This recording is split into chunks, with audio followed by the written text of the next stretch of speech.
بسم اللہ الرحمن الرحیم۔ السلام علیکم ورحمۃ اللہ وبرکاتہ۔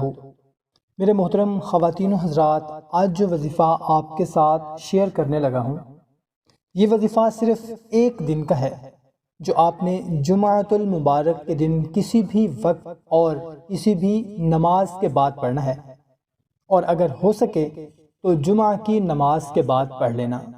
یہ خاص طور پر ان لوگوں کے لیے ہے جو اپنے محبوب کے دل میں بے پناہ محبت پیدا کرنا چاہتے ہیں، اور یہ اتنا آسان اور طاقتور وظیفہ ہے کہ اس وظیفہ کے پڑھنے کے بعد نہ تو آپ کو اپنے محبوب کو کچھ کھلانا پڑے گا اور نہ ہی کچھ پلانا پڑے گا۔ آپ نے صرف وظیفہ پڑھنے کے دوران اپنے محبوب کا تصور کرنا ہے اور دل ہی دل میں اس کی طرف منہ کر کے پھونک مار دینا ہے۔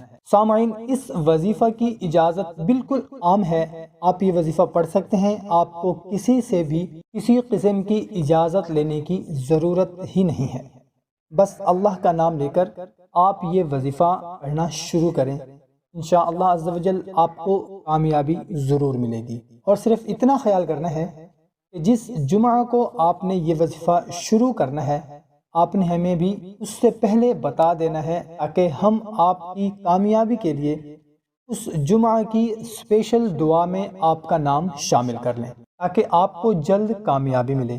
اور یہ وظیفہ آپ کو کسی بھی جمعہ کو پڑھ سکتے ہیں۔ وظیفہ اس طرح شروع کرنا ہے کہ جمعہ کے دن کسی بھی نماز کے بعد، اور خاص طور پر جمعہ کی نماز کے بعد، اول و آخر 3 بار درود پاک پڑھنا ہے۔ اور ایک بات یاد رکھیں کہ کوئی بھی وظیفہ پڑھیں یا دعا مانگیں، اول و آخر درود شریف لازمی پڑھ لیا کریں۔ اگر ہم اپنی کسی ویڈیو میں یہ بتانا بھول جائیں اول و آخر درود پڑھنا ہے، تو آپ نے پھر بھی لازمی درود پاک پڑھ لینا ہے۔ تو درود پاک پڑھنے کے درمیان میں آپ نے 100 مرتبہ بسم اللہ الرحمن الرحیم، پوری بسم اللہ 100 مرتبہ پڑھنی ہے، اور 41 مرتبہ آپ نے آیت الکرسی پڑھ کر اپنے مطلوبہ مقصد میں کامیاب ہونے کی دعا مانگنی ہے، اور تصور میں اپنے محبوب کو ہی رکھنا ہے، اور اس کے بعد اللہ کے حضور رو رو کر گڑ گڑا کر دعا مانگنی ہے۔ انشاءاللہ عز و جل محبوب کے دل میں بے پناہ محبت پیدا ہو جائے گی۔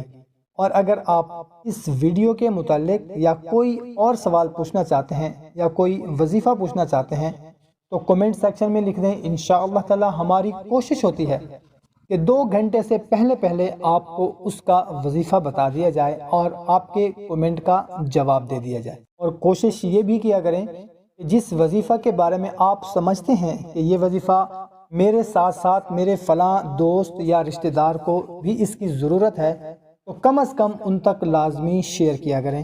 ویسے تو اوپن شیئر کر دیا کریں، لیکن اگر آپ اوپن شیئر نہ کرنا چاہیں تو کم از کم اس کو لازمی شیئر کریں جس کو اس کی ضرورت ہے، آپ کے جاننے والے کو۔ جزاک اللہ۔